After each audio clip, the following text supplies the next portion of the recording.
Nafarroan 1979tik 2015 arte izandako tortura kasuak jasotzen dituen txostena eman dio kriminologiaren euskal institutuak Nafarroako gobernuari. Torturak eta tratu txarrak salatu dituzten 676 pertsona identifikatu dituzte ikerketaren egileek aldi horretan eta uste dute gutxienez 825 kasu izan direla. Jada aztertuak eta datu basean txertatuak dituzten espedienteetan oinarrituz atera dute datua. 434 pertsonak jasandako 532 tortura kasu daude erregistratuta eta proportzio horren arabera egin dute kalkulua. Aurrez egindako lanak kontuan hartuta gutxienez 5.181 tortura eta tratu txarren kasu zenbatu ditu institutu horrek 1960-2015 epean Hego Euskal Herrian, horietatik 1068 Nafarroan. Halere nabarmendu dute egindako ikerketa amaitu gabe dela. Aztertutako kasuen artean 33 laguni aplikatu diete Nazio Batuen Erakundaren Istanbulgo protokoloa. 13 kasutan propio egin dute ikertzaileek eta beste 20 aurrez egindako ikerketa batzuk baliatu dituzte. Besteak beste, institutu berak Araba, Bizkai eta Gipuzkoako tortura kasuez egindako azterketa. Hala ikertzaileek azaldu dute tresna hori erabili izanak sinesgarritasun oso ematen diola ikerketari. Arratsaldeon guztioi, kriminologiaren euskal institutuak ondoriotan azpimarratu du ikerketa amaitu gabe gelditu dela EPEaren eta finantzaketaren ondorioz eta Nafarroako torturatuen sareko kideek bere egin dute ondorio hori. Aztelanaren berri izan eta gutxira ongi etorria egin zion elkarteakaren edukiari, azkenik erantzuna eman zaiolako aspaldiko eskaera bati. Horregatik positibotzat jodu 1978tik gaurdainoko errealitatea aztertu izana. Halare, sareak nabarmendu du oraindik ere ezkutuan izan den errealitate horren dimentsio osoa ezagutzea falta dela eta horregatik Nafarroako gobernuari eskatu dio ikertzen jarraitzeko. Jorge Txokarro, Nafarroako torturatuen sareko kidea. Dokumentazio lana eta ikerketaren lana oraindik egiteke badago, eta bigarren fase batean sartuko ginateke gehiago egiaren inguru horretan pixka sakontzeaz eta rekonozimendua eta reparazioen arloan oraindik pixka gehiago sakontzeaz. Berriro aipatzen dut aurrera pauso bat izan dela eta guretzako oso egun garrantzitsua jakina. Montejurrako Magalean 1976 urtean izaneko istiluetan bilagun hil zituzten Carlos Hugo Borboikoaren aldekoak biak. Orain arte zabaldutako bertsio ofizialak dio anaien arteko liskarra izan zela heriotza horien eragile. Joan den asteburuan Nafarroako prentsan zabaldutako informazioaren eta alderdi karlistak atzo agerraldi batean azaldu zuenaren arabera ordea Espainiatik antolatutako ekintza bat izan zen eta Manuel Fraga Iribarne orduko agintaritza ministroak esku hartu zuen. Helburua alderdi karlistaren ildo progresista zein demokratikoa akitza zen haien arabera. Lázaro Ibáñez, alderdi karlistako idazkari orokorra. El Partido Carlista quiere dejar muy claro que la violencia ejercida para su eliminación, decidida en las más altas instancias del poder y realizada a través de las denominadas cloacas del Estado, ha sido una constante. En estos momentos estamos en condiciones de poder demostrarlo, con documentación muy delicada que implica a 3 ministerios del gobierno Arias Navarro y el rey emérito. Eta erakunde espainolak aipatutan, bada besterik konstituzionaleko 4 magistratu berriek kargua hartu dute aste hasierarekin Juan Carlos Campo, Laura Díez, María Luisa Segoviano eta Cesar Tolosa magistratuek astelehen honetan hartu dituzte karguak konstituzionalaren zati bat berritzeko ekitaldian. Era berean Ricardo Enriquezek hartu ditu presidente lanak behin-behinean. Ekainaren 12tik hain zuzen ere zegoen berritzeke organo hori. Iñigo Aduriz kazetaria aritu da aipatu aldaketaz gaur gurean entzun. Gogoratu beharra dago, bai gainean daukatela PPren abortuaren kontrako elegite hori, baita ere translegearen ingurukoa, eta horrelako gai sozialen ingurukoak ez. Orduan, gehiengo aurrerakoi horrekin, agian lege hauek zilegitasun hori lortu dezaket.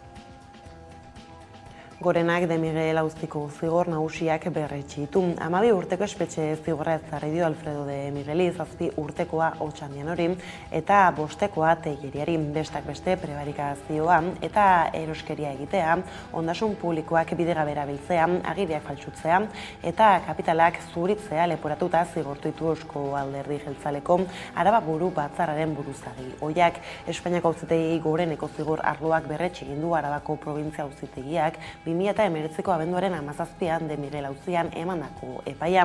Aske zeuden de Miguelen auzian zigor handienak jaso zituzten 5 auzipetuak. Auzitegi gorenean helegitea jarri zutelako Euskal Autonomia Erkidegoan epaitutako ustelkeria kasu handienari buruzko epaia irmoa izan arte. Arabako probintzia auzitegiak 2019ko abenduan eman zuen auziari buruzko epaia. Ustelkeriagatik zigortu zituen epaitutako 26 lagunetatik 15 tartean Alfredo de Miguel, Aitor Telleria eta Koldo Otxandiano. Delitu ugari leporatuta zigortu zituzten. De Miguelek, Telleriak eta Otxandianok jaso zituzten espetxe zigorrik handienetakoak 3 legez kanpoko komisioak kobratzeko sare bat eratu zutela frogatutzat jo baitzuen epaileak. Epaiaren berri izan eta jarraian presazko agerraldia egin du Euskal Herria Bilduk. Entzun jarraian Unai Urruzuno bozeramailea. Ez da kasu isolatu bat, ez da sagarrustel bat otarre batean izan. Uste dugu gauzak egiteko, politika ulertzeko modu oso batetaz ari garela, modus operandi oso batetaz ari garela, eta honek uste dugu behar duela PNV-ren aldetik ere salaketa irmo bat, eta ez orain arte mantendu izan duen epelkerietatik haratago posizionamendu argi bat guzti honekiko. Ekonomia arlora saltuen sindikatuak Madrilgo ministroen kontseiluak iragan abendu amaieran ezagutzera emandako neurrien balorazio gazi-gozoa egin du. Ez du ontzat jo arraina, okela eta jogurta oinarrizko elikagaien zerrendatik kanpo utzi izana. Gainera, bere ustez elikagaien prezioa jaitsi dadin ezinbestekoa da ekoizleak dituen kostuak murriztea eta baserritarrek ekoizpenerako ezinbestekoak dituzten produktuen beza jaistea, hala nola pentsua, erregaiak edo ongarriak. Salatu dute, arlo horretan ere ez dela ezer egin. Inigo Bilbao, sindikatuko kidearekin hitz egin dugu gaiaz eguerdiko magazinean. Ondo dago, enpresaren jaitziera, batik kontsumitzaileentzako, ahalmena, emona izango die, produktuen prezioa jaisteko, baina beste alde batetik, ibako bezaren regimen orokorrean dozen nekazariak, zeinek bez hori aurreratu behar duten urte oso baten, eta horrek tesoreri tentsio nabariak sortuko dira. Ordea urte berriarekin lan gatazkek bera ez dutela egingo iragarri du Igor Arroyo Labeko koordinatzaile nagusiak, batez ere ez daia gertatzen ari delako soldatak KPIaren arabera eguneratu ditzaten lortzea. Antzera, urtarrileko aldapa urten inoiz baino malkartsuagoa izango dela iritzi du Arkaitz Antizar, Komisiones Obrera sindikatuko kideak. Gurean gaur izan da gonbiatu nagusi gisa.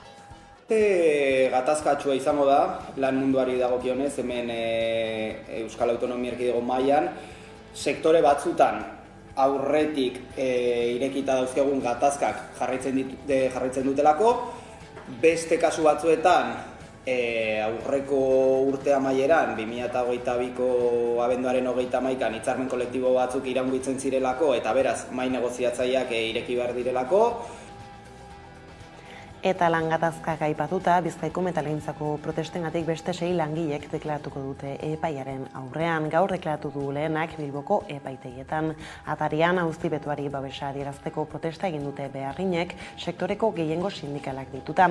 Hain zuzen ere, Bizkaiko metalgintzaren gatazkan urte bete baino gehiago luzatu da, eta hitzarmen berriaren negoziazioa blokeatuta dagoela salatu dute sindikatuek. Horregatik, konponbidea aurkitzeko asmoaz, Jaurlaritzaren bitartekaritza eskatu dute, Komisiones Obrerasek, Labek eta UGTek Iratxe Azkue, Lab sindikatuko industria arduraduna.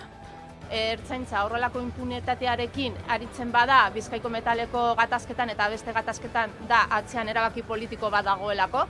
erabaki politiko horren helburua da edozein langile borroka kriminalizatzea, eta zentzu horretan PNV eta Enplegu Sailari eskatzen dioguna da alde batetik bertan bera ustea dauden inputazio salaketa eta isun guztiak eta ez heltzea gehiago. Luis Ignacio da Silva Lula Brasilgo presidenteak Jair Bolsonaro azken 4 urteotan herrialdeko estatuburu izandakoari leporatu dio herenegun gertatutakoa. Izan ere ultraeskuineko agintariaren milaka jarraitzaileek herrialdeko kongresuaren presidentetzaren eta auzitegi gorenaren egoitzak hartu zituzten indarrez Brasilian.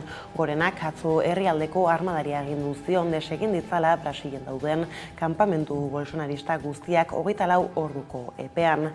Brasilgo hedabide arabera, kanpamentua desegiteko orduan ez zen istilurik izan eta agenteak ez ziren ondartu Bolsonaroren aldekoen aurka. Hori bai CNN telebista kateak poliziaren iturriak aipatuz jakinarazi zuenez, gutxienez 1200 lagun atxilotu zituzten militarren estatu kolpe bat auspotu nahi zutenen artean. Eren egungo mobilizazioaren arira bestalde 400 bat pertsona hartu zituzten. Brasilgo zigor kodeak 4 eta 12 urte arteko espetxe zigorrak aurre ikusten ditu, legitimoki aukeratutako gobernu bat kentzen saiatzeagatik. Gainera, eren egungo gertakariak aintzat hartuta, Brasiliako segurtasun eremuan eskubartzeko dekretua onartu du Lulak eta datorren urtarriaren 31 arte da indarrean egotekoan. Beraz, eskualdeko polizia gobernu zentralaren kontrolpean egongo da aldi horretan. Gauzak horrela, Brasilgo milaka herritarrek herrialdeko hiri nagusietako kaleak hartu zituzten, atzo iluntzean Luis Ignacio da Silva Lula presidentea agindetik kendu nahi zuten, Jair Bolsonaro estatuburu ohiaren jarraitzaile ultraeskuindarrek eren egun herrialdeko kongresuaren presidentetzaren eta auzitegi gorenaren egoitzen aurkako erasoa gaitzesteko. Brasilgo zenbait txokotatik manifestariek eskatu zuten zigortu ditzatela ekintza antidemokratikoetan parte hartu zuten pertsonak, baita Bolsonaro bera ere. Eta lerroburuekin bukatzeko kulturarloari heldutan, gurera bueltan, Vital Fundazioak zoiko erakusketa aurkeztu du oraingoan negu marraztua du izena, eta giatutako ibilbidea jarduera ezberdinez eta ilustrazioz osatuta dago. Fundazioaren zuzendaria den Arantxa Ibañez de Opakuak azaldu dizkigu erakusketaren xehetasunak. Se pretende estimular el aprendizaje en torno al invierno, pero también hacerlo de una forma lúdica, en la que tendrán cabida pequeños retos o juegos, un espacio pensado para las y los más pequeños de la casa, donde aprender y disfrutar. Horrela, astearte honetako lerroburuak aipatutan, iritsi da eguneko argazkiari heltzeko unean, esan legez Nafarroan 1979tik 2015 arte izandako tortura kasuak jasotzen dituen txostena eman dio Kriminologiaren Euskal Institutuak Nafarroako gobernuari.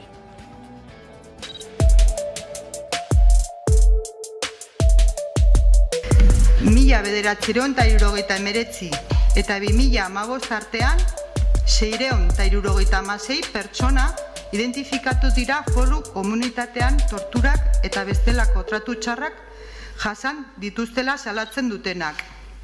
Kasu kopurua 825 iritsiko dela kalkulatzen da. Nafarroan ditugun datu berri horiei jarraiki eta Euskal Autonomia Erkidegoan ikertutakoak gehituta, Euskal Herriko tortura kasuen kopurua 5.181 pertsonekoa da gutxienez. Ikerketa horren bidez, azkenean, torturaren aitortzaren inguruan bide bat egiten hasi da. Kopuru izugarriak dira izan arren, torturaren tamaina, dentsitatea eta intentsitatea oraindik ez dira bere osotasunean ezagutzen. Torturaren errealitatea bere osotasunean jaso behar da. Bere ondorio politiko, sozial, kultural, gizatearrak aztertu behar dira. Baita gizarte bezala erreparaziorako bideak ireki ere. Eta jakina ez errepikatzeko bermeak ezarri behar dira. Horregatik, Nafar gobernuari eskatzen diogu bide horretan jarraitzeko. Ordea Nafarro batetik mugitu gabe aipatu dugu ere Montejurrako gertakaria Madrildik sustatu zutela azaldute zenbait agirik. 1976ko maiatzean Jurramendiko karlisten igoeran gertatutako eraso eta hilketen atzean, Fraga erregea eta Arias Navarroren gobernuko zenbait kargu izan ziren erantzule. Halaxe utzi dute agerian alderdi karlistak ezagutzera eman berri dituen dokumentuek. Agiri horien arabera, Manuel Fragak PPren sortzaile eta gobernadore frankistak 5.500 ultra mobilizatu zituen Jurramendin. Ruiz de Gordoa Nafarroako gobernadore zibilaren laguntzarekin eta Juan Carlos erregea ere inplikatua zegoelarik. Esta violencia tenía como objetivo el cortar en seco todo el apoyo popular que estaba recibiendo por entonces el carlismo. Franco hil ondoren karlistek Jurramendira igotzeko kontzentrazioa egin zuten, 76ko maiatzaren 9an hain zuzen ere. Fascista talde baten eraso antolatuak 30 zauritu eta 2 hildako utzi zituen, Ricardo García Pellejero eta Aniano Jiménez Santos. Orain arte ezagututako bertsio ofizialaren arabera karlismoaren bi korronte ezberdinen arteko anaien borroka izan zen. Bertsio ofizialak hala justifikatu eta onartu du 56 urtez Jurramendin gertatutakoa. Baina oraingoz bere anonimotasuna gorde nahi duen iturri batek alderdi karlistari eskainitako txosten eta gutunek agerian utzi dute. Alderdi karlistaren aurkako estatu operazio antolatua izan zela. Finean Arias Navarroren gobernua eta Juan Carlos Borboikoaren monarkia sendotzeko plan baten parte izan zela. Toda esta gentuza tuvo el apoyo económico y logístico del gobierno español, así como de su ejército. Alderdi karlistak Jurramendiko hilketen atzean estatuko aparatuak zeudela frogatu ostean, Pedro Sánchezen gobernuaren erantzukizuna espero dute. Egia aitortu bitartean lehen pausoak Euskal Herria Bilduk eman ditu Madrilen Memoria Demokratikoko ministroa den Felix Bolañosen agerraldia eskatuz kongresuan. Lan gatazketara salto Bizkaiko metalgintzako protestengatik beste 6 langilek deklaratuko dute epaiaren aurrean eta gaur deklaratu du lehenak Bilbon auzipetuari babesa adierazteko protesta egin du sektoreko gehiengo sindikalak eta Aire Urreta lankida izan da bertan. Bizkaiko metalgintzako protestengatik beste 6 langilek deklaratuko dute epaiaren aurrean ertzaintzak jarritako salaketengatik. Asteartean lehenengoaren txanda izan da eta auzipetuari babesa adierazteko protesta egin dute sektoreko gehiengo sindikalak deituta. Bere eskubideen defentsan eta baita Bizkaiko metalgintzako langile guztien eskubideen defentsan borrokatu duela eta zentzu horretan sostengu osoa eman nahi diogu. Azaroan deklaratu zuena aintzat hartuta, orotara 7 langile daude deituta. Hala sindikatuek kritikatu dutenez, grebak kriminalizatzen ditu jaurlaritzak eta ertzaintzak impunitate osoz diardu erabaki politiko batengatik. Erabaki politiko horren helburua da edozein langile borroka kriminalizatzea, eta zentzu horretan PNV eta Enplegu Sailari eskatzen dioguna da alde batetik bertan bera ustea dauden inputazio salaketa eta izun guztiak eta ez heltzea gehiago. Bizkaiko metalgintzaren gatazkaren korapiloa momentuz ez da askatu, urtebete baino gehiago luzatu da gainera. Hala jaurlaritzaren bitartekaritza eskatu dute gatazkan Comisiones Obreras, LAB eta UGT sindikatuek. 11 greba egun eta hainbat protesta ostean, hitzarmen berriaren negoziazioa blokeatuta dagoela salatu dute sindikatuek eta horregatik premiazkoa ikusten dute Lan eta Enplegu Sailak esku hartzea konponbidea aurkitzeko. Eta blokeo horren ostean guk esaten duguna da Eusko Jaurlaritza ardura bat duela eta ardura horri aurre egin behar diola. Sindikatuek diote negoziazioaren alde egiten dutela, bien bitartean berriz patronalak negoziazioa mespresatzen duela. Hala borrokatzen eta mobilizatzen jarraituko dutela argi dute. Hori bai, ez dituzte greba egun gehiago aipatu. Baina ikusteke dago zein bide hartzen duten negoziazioek. Oraingoz patronalak eta sindikatuek ez dute hitzartu berriro biltzeko egunik. Lerro buretan aurreatu bezala urtarrieko aldapa urten inoiz baino malkartsuagoa izango da lan gatazkei dagokienez. Hain zuzen ere urte berriarekin lan gatazkek bera ez dutela egingo iragarri du Igor Arroyo labeko koordinatzaile nagusiak, batez ere zaila gertatzen ari delako soldata kapeiaren arabera eguneratu ditzaten lortzean. Aurreratu duenez lehen seihilekoan gutxienez 30 sektoretan egongo dira gatazkak eta ikusi beharko da zenbat iritsiko diren grebara. 2023an lan gatazkak ez direla gutituko iragarri du Labek. Zehazki lehenengo 6 hilabeteetan 30 sektoretan gatazkak egongo direla deritzo sindikatua abertzaleak. Guk aurreikusten ditugu 30 sektoretan, 30 sektore desberdinetan egongo direla grebak edota mobilizazioak lehen seileko honetan. Izan ere, Labek uste du soldata guztiak gutxienez KPIaren arabera eguneratu beharko lietekela. Bada laberzkotzat jotzen du gutxieneko soldata 1.400 eurora igotzea Hego Euskal Herrian. Ez gara maximo bati buruz hitz egiten ari. Gutxieneko bati buruz hitz egiten ari gara. Egun, 1.000 edo 1.100 euroan finkatzea eztabaidan badago ere, Espainiako gobernuak eskuartean dituen zifrak ez direla egokitzen Hego Euskal Herriko errealitatera ohartarazi du sindikatuak. Horregatik, autogobernuaren eskumenak aztertzea eskatu die Jaurlaritzari eta Nafarroako gobernuari. Alabaina erakundeek enpresen interesei men egiten dietela kritikatu du sindikatuak. Egoera horrela, elkarrizketa zuzena eskatu die Sen eta Confebas patronalei gutxieneko soldata 1.400 euroan esartzeko. Eta Bizkaitik Arabara arreta garraioan jarrita, Salburuako tranbiaren probak hasi dira martxorako martxan izatea aurre ikusita.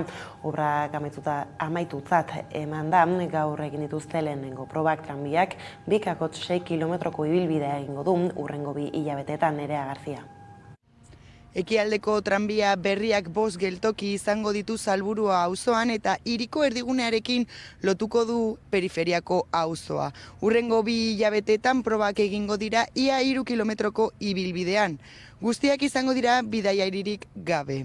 Erakundeek adierazi dutenez, aurre ikusten dute martxorako martxan izatea. Euskal Trenbide sareak ekialdeko tranbiaren obrak bukatutzat eman ditu. Oraindik urbanizazio lanak eta instalazio areako lanak amaitzeke daude. Baita ere elore zaintza lanak egiten ari dira. Hala ere azaldu duenez probak egiten hasteko dena prest dago. Urtarrilaren 10ean hasi dira eta aurreikusten dute 2 hilabete gutxienez iraungo dutela.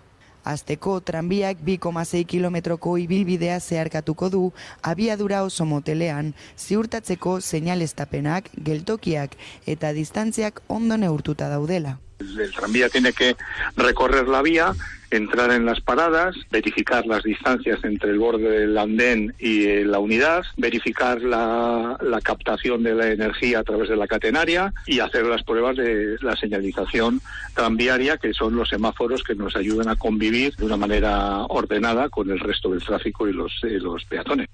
Ondoren, erabiltzaileentzako informazio sistemen probak hasiko dira eta langileen formakuntza. Azkenik, zerbitzuan egongo diren tranbiek azken ibilbide berri hau egingo dute, baina bidairirik gabe. Gauza korrela udaberrirako martxan izatea espero dute erakundeek. Bestalde Zabalganako tranbiak ere pisuzko garrantzia hartu du azken hilabeteotan. Eusko Jaurlaritzak eta Gasteizko udalak ez dute momentuz adostu zein izango den lotura berri honen behin betiko ibilbidea. Mano tendida desde el Ayuntamiento para poder consensuar cuanto antes el recorrido del tranvía Zabalgana y para que podamos llegar a fin de esta legislatura con el estudio informativo definido, que es el objetivo y el compromiso que adquirimos en su día, ¿no? Izan ere 2023an urtaranen proiektu nagusien artean kalitatezko zerbitzu publikoak nabarmentzen ditu. Eta horien artean tranbia dago. Horrekin batera ekonomia berdearekin, deskarbonizazioarekin eta auzoen hobekuntzarekin lotuta dauden proiektuak iragarri ditu. Ordea, Gipuzkoatik Bilbora joateko urtebetean guztira 824.000 gora bidaiarik erabiltzen dute mugi txartela eta kopuruak are handiagoak dira egunerokotasunean, ia 4.000 pertsonak erabiltzen baitute. Bidaiari horiei mugikortasuna errazteko bidean indarrean da mugi txartelaren erabilera Bilboko metro osoan barik txartelaren bidai arrunten prezioan. Berritasunekin hasi da urtea mugikortasunari dagokionez. Baltzaneken mugi txartelarekin Bilboko metroaren linea guztietan bidaiatu daitekeela barik txartela arruntarekin ordaintzen den tarifa bera ordainduta.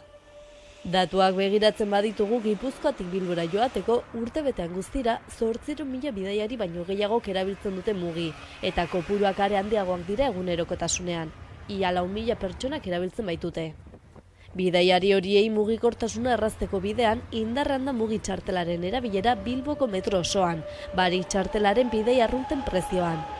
Ildo horretan datozen hilabetetarako hurrengo urratsa Bilbobus eta Bizkaibus zerbitzuen integrazioa izango da.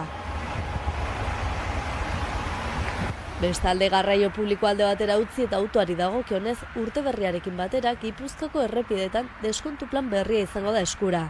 Hala partikularrei nola jarduera ekonomikoei zuzendutako beherapen sorta batekin. Beherapenak ibilgailu arinentzako bidesaria duten AP bat, AP 8 eta A636 errepidetako erabiltzaile guztia aplikatuko zaizkie, jatorria edozein dela ere, Gipuzkoatik kanpoko erabiltzaileek barne. Zehazki ibilgailu arinen erabiltzaile partikularrek deskontu mota ezberdinak izango dituzte. Besteak beste AP batean, AP 8 eta A636an maiztasunaren araberako hileko deskontu progresioa aplikatuko da. Deskontu hori hileko 6 joan etorrietatik aurrera gauzatuko da, 125% deskontutik hasi eta 175%ra iritsi arte. Dena den beti ere gastuaren gehieneko muga 35,25 eurokoa izango da 2023 urtean. Testu inguru honetan aintzanoi Arbide Gipuzkoako bidazpegituretarako diputatuaren arabera, inflazioaren ondorioak eta erregaien prezioaren igoera arintzen lagunduko du plan honek, eta aldi berean mugikortasun jasangarria sustatuko da. Eta gaurko albistegiarekin bukatu aurretik kulturarloko gaiei heldutan, Vital Fundazioak ezohiko erakusketa aurkeztu du oraingoan. Negu marraztua du izena eta gidatutako ibilbidea jarduera ezberdinez eta ilustrazioz osatuta dago. Nerea Garziak azalduko digu. Negu marraztua erakusketa berezia urtarrilaren 29 arte ikusgai izango da Vital Fundazioa erakusketa zentroan. Ibilbide gidatua izango da eta urtaro horrekin zerikusia dute zenbait gune ezagutuko ditugu. Sarrera librea da eta bizitak goizez edo arratsaldez egin ditzakegu asteartetik larunbatera. Vital Fundazioak ezohiko erakusketa aurkeztu du urte berriaren hasierarako. Negu marraztua 7 gunek osatzen dute eta neguarekin loturaztua dute guztiek. Gainera, ibilbide gidatua da eta esploratzaile batek egingo du. Ordu bete inguruko bizita honetan modu ludikoan erronka edo jolas txikien bidez urtaroaren zehetasunak ikasiko dituzte bizitariek. Neguari buruzko partaidetza gune bat sortu dute familientzat eta lehen hezkuntzako ikasleentzat. Ibilbidea jardueraz eta ilustrazioaz osatuta dago eta neguarekin zerikusia duten hainbat gai biltzen ditu. Izan ere, urtaroak bata bestearen atzetik nola igarotzen diren ikusteko aukera eskaintzen du erakusketak, eta horrekin batera, zer gertatzen den basoetan neguan mitologiako baso zorgindua, neguko baratzea, merkatua eta sasoiko elikadura, gertuko ez diren elikagaien bidea, neguan ospatzen diren jaiak edo jantziak, eta etxean hotzetik babesteko moduak. Se pretende estimular el aprendizaje en torno al invierno, pero también hacerlo de una forma lúdica, en la que tendrán cabida pequeños retos o juegos, un espacio pensado para las y los más pequeños de la casa, donde aprender y disfrutar. Negu marraztua ikusentzunezko animazioan, musika konposizioan eta beste sektore batzuetan aritzen diren 15 pertsonak landu dute. Gorka Otsoa de Alda espazio iragankorren eta museoen diseinatzaileak eta ilustratzaileak koordinatu du. Bizitak goizez edo arratsaldez egin daitezke asteartetik larunbatera. Vital Fundazioak lurraldeko ikastetxeentzako bizitak ere eskainiko ditu 27 arte eta 25 pertsoneko taldeetan egingo dira. Bada, honekin iritsi gara albistegiaren bukaerara. Gaurkoan Arkaitz Antizar Komisiones Obreras sindikatuko kidari eguerdian eginiko elkarrizketa berreskatuta agurtuko zaituztegu, urte berriko erronka ekonomikoak izpide hartuta. Beraz, honekin besterik ez zure aldetik hauek izan dira eguerdiak guran gaur utzi dituenak. Guztiak eta gehiago nahi duzuen aldiro 11.eus atarian ondo izan eta bihar arte. Kaixo, gaur Lizarrerri merindadeko hiriburua ezagutuko dugu. 1964 geroztik, Don Ibane Garazirekin senidetuta dagoen Lizarra herria. Bazatuzte? Guazen.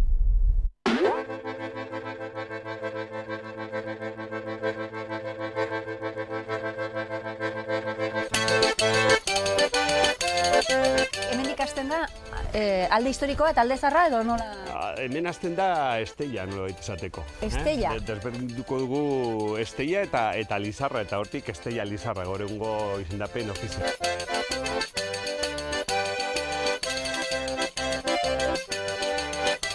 Amaia eta Josu eta Amaia, Sugarra gaztetxera etorri naiz. Bai, Eta Sugarra gaztetxeak izanen du, bai, historiren bat. Noiz sortzen den edo noiz iristen den Sugarra izatera? Bueno, Lizarreko gaztetxea edo gazte asanblada sortu zen orain dela 26 urte.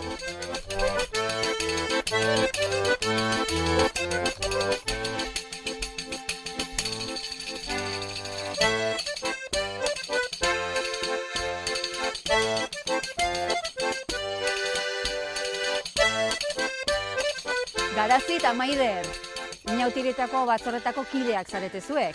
Ez ditut Lizarrako inauteriak ezagutzen, zuekin batera ezagutu nahi ditut. Bai, gu batzordeko kideak gara, batzordeak aurten 30 urte egin ditu. Baina? Eta, aldaketa pila egon dira Lizarrako inauterietan.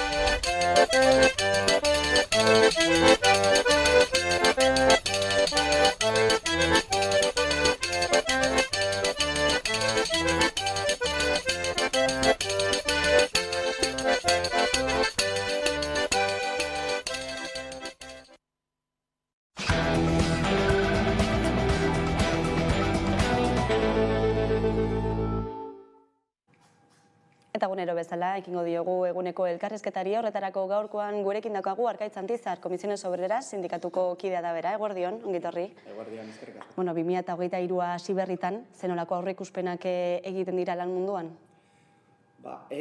Urte gatazkatsua izango da, lan munduari dagokionez, hemen Euskal Autonomia Erkidego mailan, sektore batzutan aurretik irekita dauzkegun gatazkak jarraitzen dutelako, beste kasu batzuetan aurreko urte amaieran, 2022ko abenduaren 31an hitzarmen kolektibo batzuk iraungitzen zirelako eta beraz mahai negoziatzaileak ireki behar direlako, adibidez Gipuzkoako metalgintza sektorean, ostegunean lehenengo bilera daukete, eta patronal batzuk gainera gogorrari dira beraien planteamenduak mahai gaineratzen, KPIa, aurreko urteko KPIa bermatu behar dugu hitzarmen kolektiboetan, eta beraz, hitz baten definitzeko urte gatazkatsua izango da. Behin eta berriro salatu izan duzuen blokeo horrek beraz jarraitzen du? Bai, sektore batzuetan, beste batzuetan baino gehiago, esan beharra dago, baino egia da enpresariek, eta datuak hor daude, enpresa handiak batez ere etekinak mantendu edo kasu askotan igotzen ari dira, eta hori ez da islatzen gero langileen poltsikoetan edo langileen soldatetan. Nola, hitzarmen kolektiboen bitartez, ez? Orduan, mahai negoziatzaileetan askotan patronalak mahai gaineratzen dituzten eduki ekonomikoak edo bestelako edukiak, baino eduki ekonomikoak ez dute KPIa bermatzen, eta gu ez gara hortik pasako. Hori da gutxienekoa? Noski, 2022 urtean, esaterako datu bat jartzearren mahai gainean, 22 hitzarmen kolektibo sinauzian Euskadin, Euskal Autonomia Erkidegoan. 22 horietan guztietan KPIa bermatzen zen, modu batera edo bestera. Hau da, KPIa zuzenean bermatuz edo errebisio klausulak, beti aipatu ditugun errebisio klausulak bermatuz. Bizkaiko metalgintzako sektorea da adibidetako bat, zuk ere aipatu duzuna, oraindik ere korapilo askatu gabe dagoena, zer behar da, zer gertatu behar da Araban bestelako negoziazio edo adostasun bat lortzeko? Printzipioz, patronalak edukiak mahai gainean jartzea, hau da, zer esan nahi dut horrekin. Guk argi esan dugu aurreko urteetako KPIa bermatu behar dela. Oraindik patronalak ez digu mahai gainean hori jarri. Gainera, bestelako edukiak, jardunaldi murriztea eta bestelako edukiak mahai gainean jarri ditugu. Gure plataforma gehiengo sindikala duen plataforma, hau da, Comisiones Obreras, LAB eta UGT sindikatuek aurrera planteatu dugun edo aurrera eraman dugun plataforman aldaketak egin ditugu. Ikusten dugu patronalak ez dituela aldaketarik egin beraien planteamenduetan. Orduan, zer erabaki dugu edo zer irtenbide, zeren gure helburua hitzarmen kolektiboa lortzea da. Orduan, irtenbide bat, blokea saiesteko irtenbide bat eman bartzaio. Orduan, horregatik, aste honetan, formalki, lan sailari, bitartekaritza lanak aurrera eramatea eskatu diogu. Eta, erantzun baten zain gaude, baino, printzipioz uste dugu aterako dela, eta horrek ez du esan nahi, adibidez, mobilizazioekin edo grebekin etengo dugunik. Langile gainera argi daukate mobilizazioa baliogarria dela hitzarmen kolektibo duin bat lortzeko, eta horretan arituko gara. Baina ikusten dugu maiko beste alderdia ez duela mugimendurik egiten. Saiatu gea, ea, hirugarren baten proposamenekin edo ideiekin edo dena delakoekin, ea hitzarmen duin bat lortzera iristen garen. Hori da gure helburu nagusia. Eusko Jaurlaritza beraz ikusten duzue borondate horrekin, bitartekaritza lan horiek egiteko? Pentsatzen dugu baietz, baikorra gara. Baina aurretik badira adibideak hori gertatu dena? Adibidez, ez hitzarmen sektorialetan, baino bai enpresa hitzarmen batzuetan, aurreko 2021 urtean oso asko entzun zen komunikabideetan eta Tubacexen gatazkan, baita Artiach enpresako gatazkan, gatazka batzuetan azkenean ze gertatzen da. Sindikatuak eta gatazka aurrera eramatea neketsua da. Eta asko suposatzen die langilei, orduan gu sindikatu bezala erantzunkizun badaukagu. Hori desblokeatzen eta irtenbideak edo saihesbideak lortzen. Orduan, askotan, irtenbide hori, fruituak eman ditu edo irtenbide bat izan da hitzarmen duin bat lortzeko, adibidez, hori, Tubacexen kasuan, hori eman zen. Bien bitartean, 6 langile auzipetu dituzte gaurkoan, Bizkaiko metalgintzako piketetan parte hartzegatik aurreko urtean, zein irakurketa egiten duzue? Horri egin behar dugun irakurketa oso larria da. Alde batetik, esan bezala, langileak kriminalizatzen ari dira beraien eskubideak aldarrikatzeagatik, epaituak izaten ari dira hitzarmen duin bat eskatzeagatik, pikete informatiboak aurrera eramateagatik, ikusi da aurreko egunetako grebetan zer nolako jarrera izan duten bai langileak eta baita ertzaina. Komunikabideetan ikusi ditugun bideoan arabera.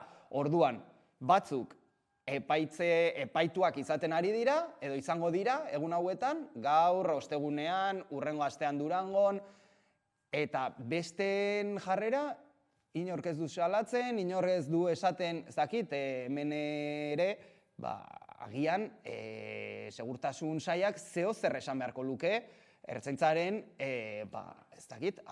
oldarkeriaren, ikusten ari garen oldarkeria kasuetan, eta azkenean, uste duguna da, eta oso larria da, langileen protestak edo langileen aldarrikapenak kriminalizatzeko joera badagoela.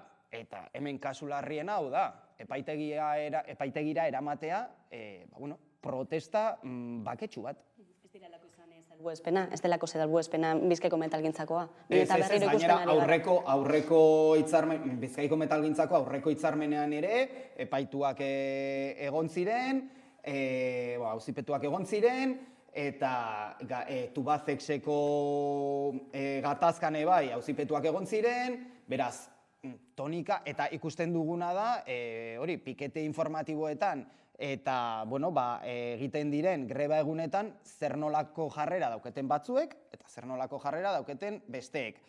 Eta horren ondorioa, gainera, zeintzuk diran kasu batzuetan, eta zeintzuk besteetan. Beraz, horregatik, gaur Bilboko epaitegian elkartu gara, gehiengo sindikala, ostegunean Barakaldoko epaitegian, eta hurrengo asteazkenean Durangoko epaitegian esateko aski dela eta greba ez dela delitua.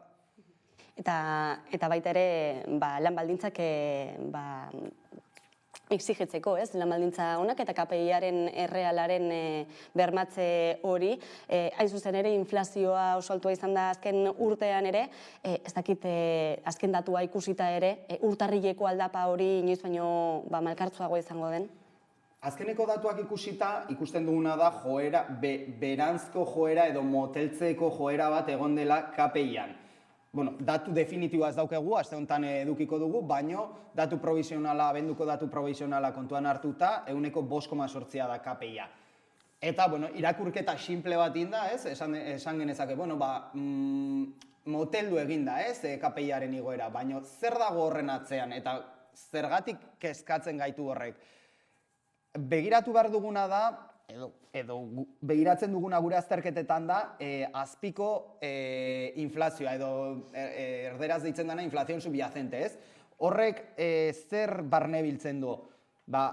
Azpiko inflazioa izango gozan, inflazio arrunta, kenduta, energiaren kostua eta lehengaien kostua, ez? Beraz, azpiko inflazio hori 6,8koa izan da 2022an. Eta inflazio bestelakoa, puntu bat gutxiegokoa. Horrek zer esan nahi du? Enpresek egiten ari direna da, azkeneko prezioa edo prezio merkaturatzen den prezio hori igotzea. Eta produkzio kosteak dakarren igoera, azkeneko prezioetan islatzea, ez? Kontsumitzaileen okerrerako edo orduan.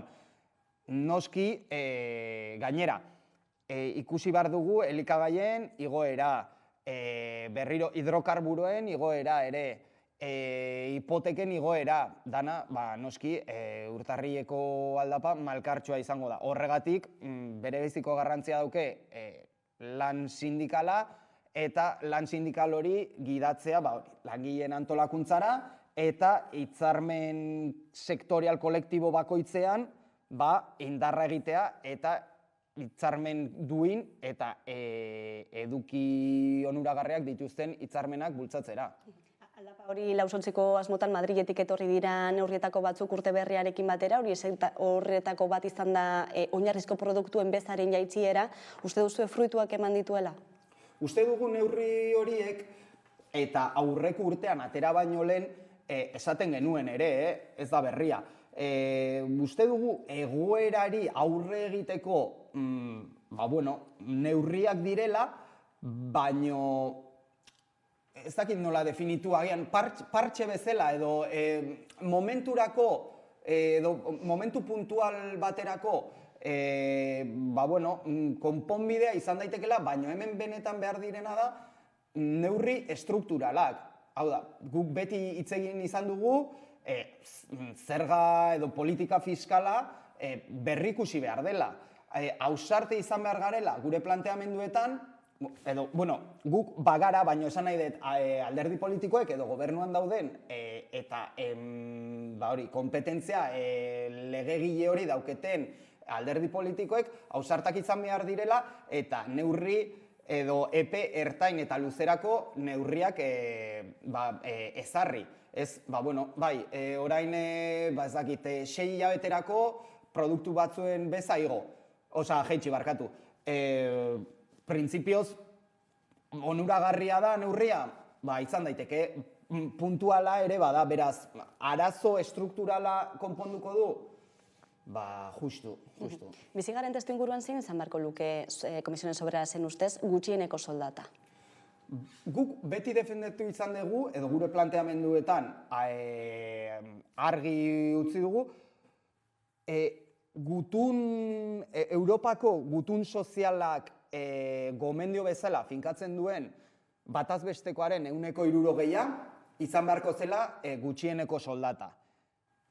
Horrek aurreko urtean suposatzen zuen kopuru bat suposatzen zuen.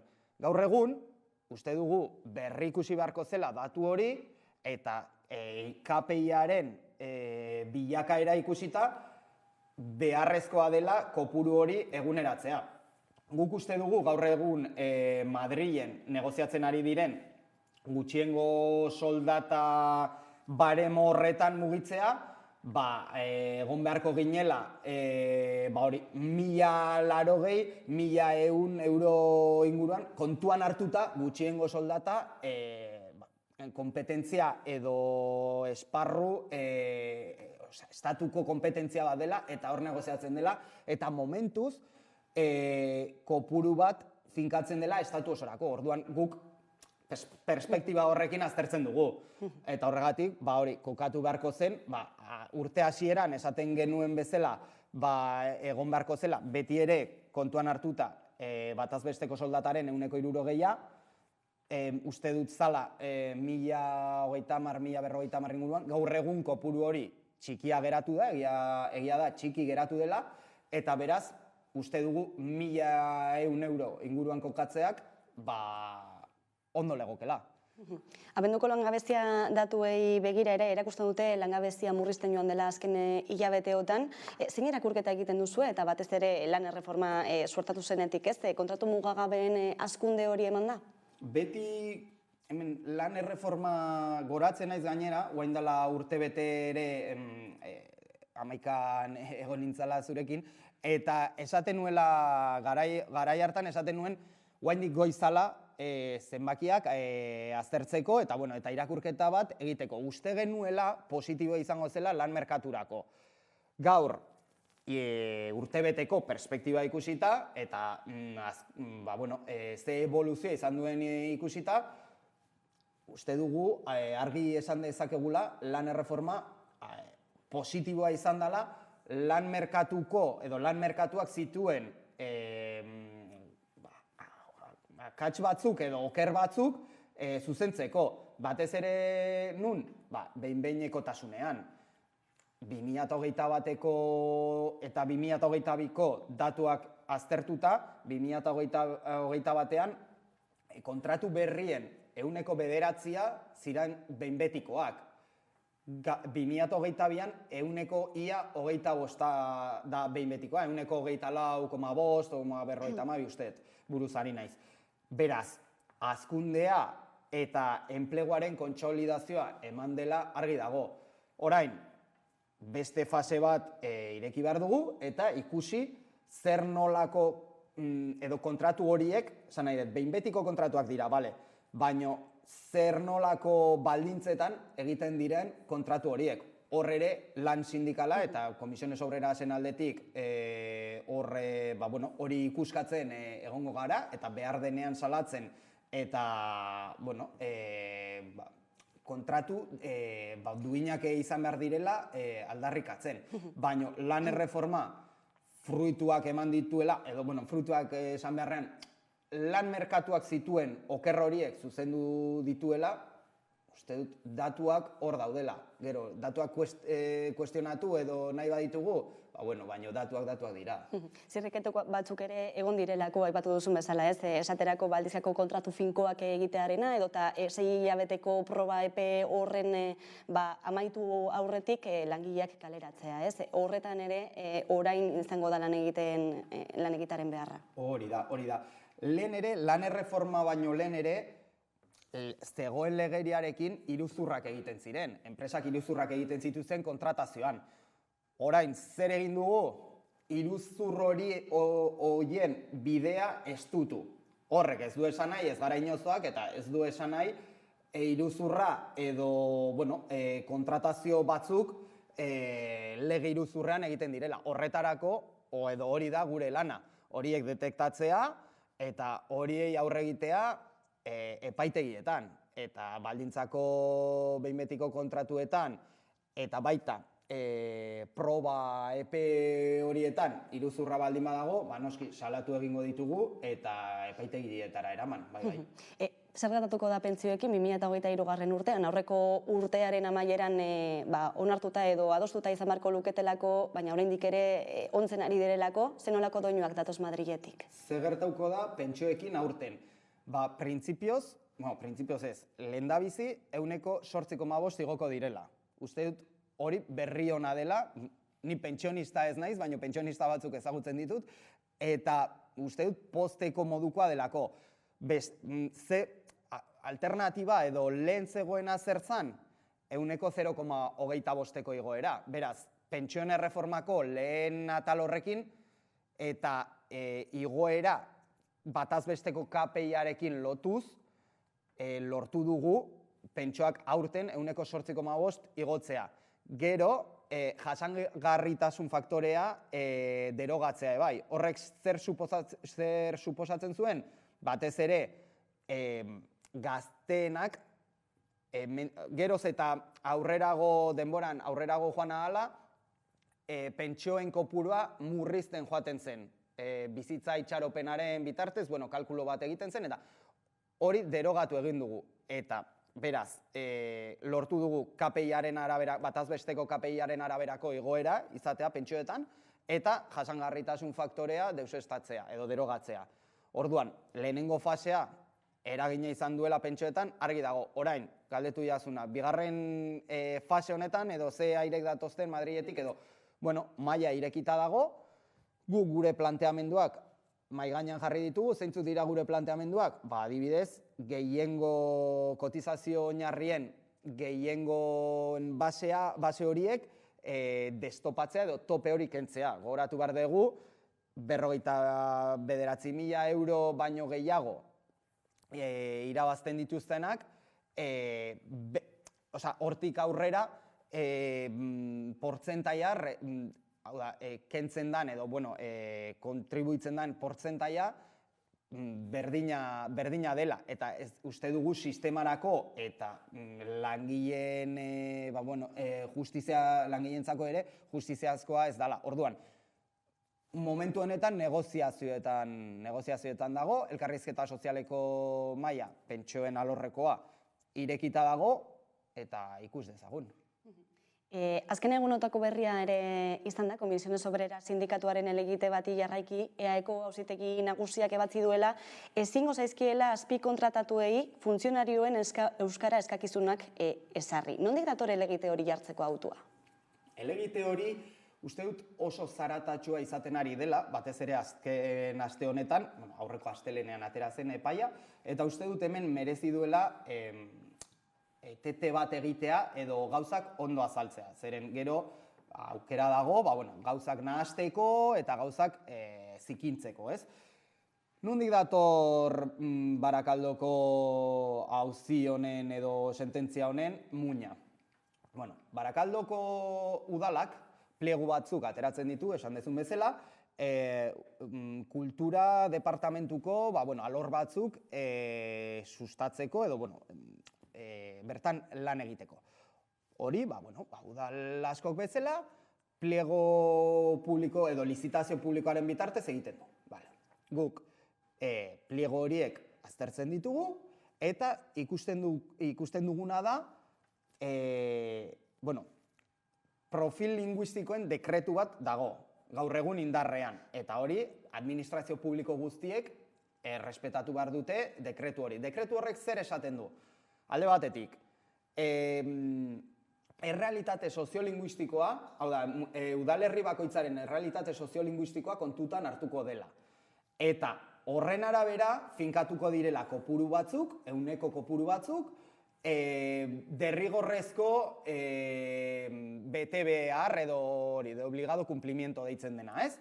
Barakaldoko udalak, bere errealitate soziolinguistikoaren arabera, bere funtzionarioei, ehuneko 30%ko BTBR-eko portzentaia aplikatzen die, ez? Lege horren arabera.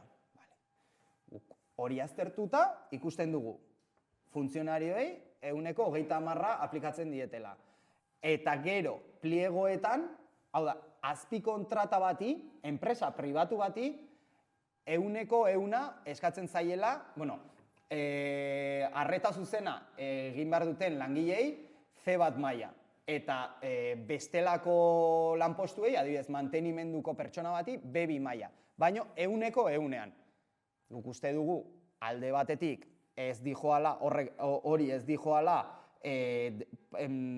profil linguistikoen dekretuaren arabera, eta bestetik, langileen arteko desoreka bat ematen dela, langile publiko edo administrazio publikoko langileak eta enpresa pribatuko langileen artean. Zergatik, Administrazio publikoko langileek, kasu honetan, liberazio batzuk dauzkete, laguntza batzuk dauzkete, formakuntza batzuk dauzkete, euskera ikasteko eta euskaldunizazio prozesu hori aurrera eramateko. Horrekin guztiz ados gaude eta gainera, Barakaldoko kasuan, esaterako, 80. hamarkadatik aurrera, Comisiones Obreras mahai gainean jarri du behin baino gehiagotan euskaldunizazio prozesu hori aurrera eraman behar dela. Eta proposamenak egin ditugu, gure publikazioa daukegu eraiki izena duena, nahi duenak irakur dezakeela, uste dudalako interesgarria dela, eta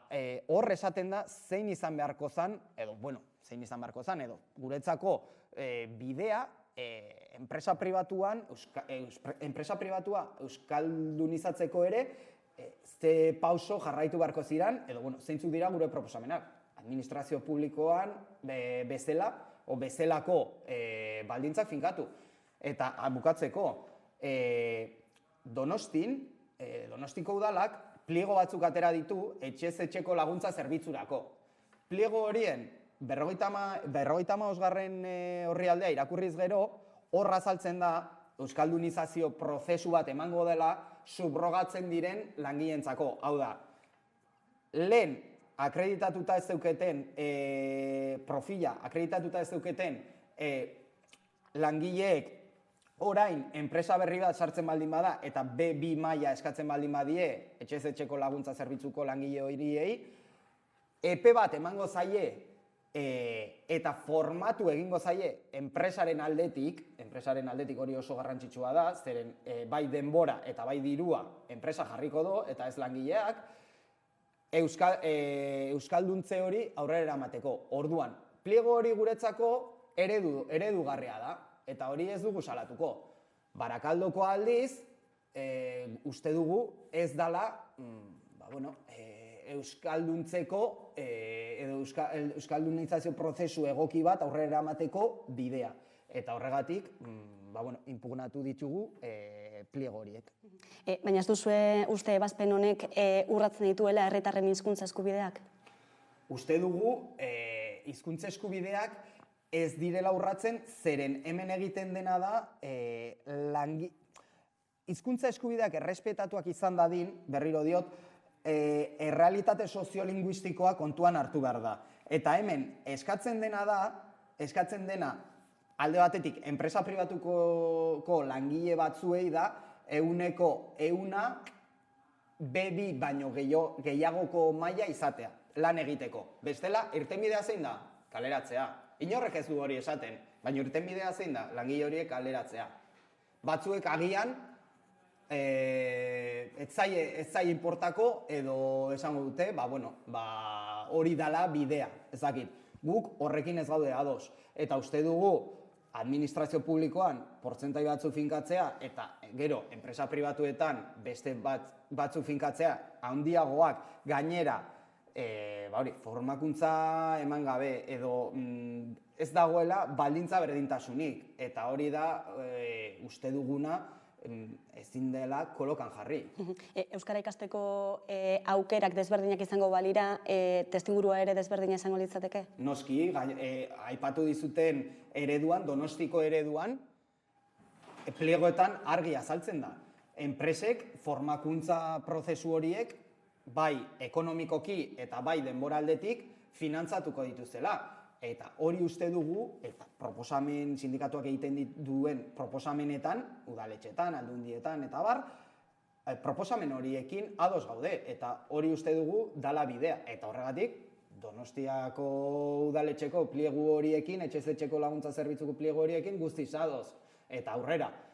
Baina, gauzak egiteko eta testu inguru desberdinak daudenez, batzuetan alde batera eta beste batzuetan bestera joko dugu, baina hori da argi utzi nahi dudana.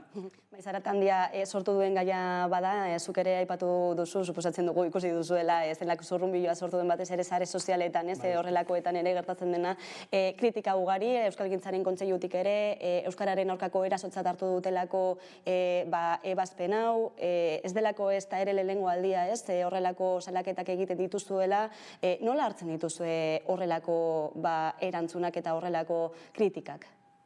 Bueno, batzuetan badakigu herri honetan iritzi desberdinak daudela. Horregatik, hasieran esan nahi izan dudana hori izan da, ez? Merezi duela patxada sartzea gai hau, ondo aztertzea eta jakitea zergatik inpugnatzen ditugun pliego hauek.